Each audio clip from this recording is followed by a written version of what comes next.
governors and senators and all these government officials. It's certainly not about Fauci, it's not about Nancy Pelosi, and dear Lord, we all know Joe Biden sucks, right? We're pretty clear on that? Absolutely. It's about the people. In South Dakota, our motto is under God, the people rule.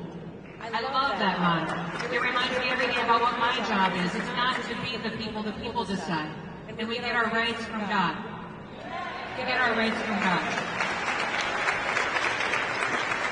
So while the whole world was losing its mind during COVID and falling apart and slamming the doors shut and locking people in their homes, South Dakota made a very different choice. We ended up being the only state in the country that never once closed a single business. We never mandated any masks or vaccines.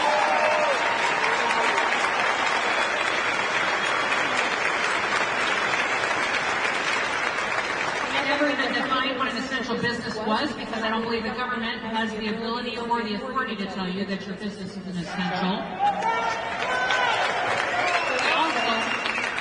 We're the only state in the entire country that didn't take the elevated unemployment benefits. We said, thank you, Mr. President, for the flexibility, but our people want to work. And they did. They worked the entire time.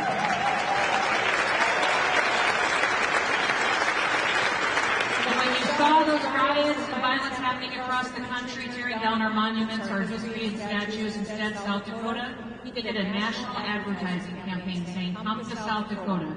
And specifically to our law enforcement officers, we said, if you want to be respected, come to our state. We'll wrap our arms around your family. That very first week, we had over 800 law enforcement officers say, we want to come to South Dakota in 1 week and move there with their families to be a part of our way of life.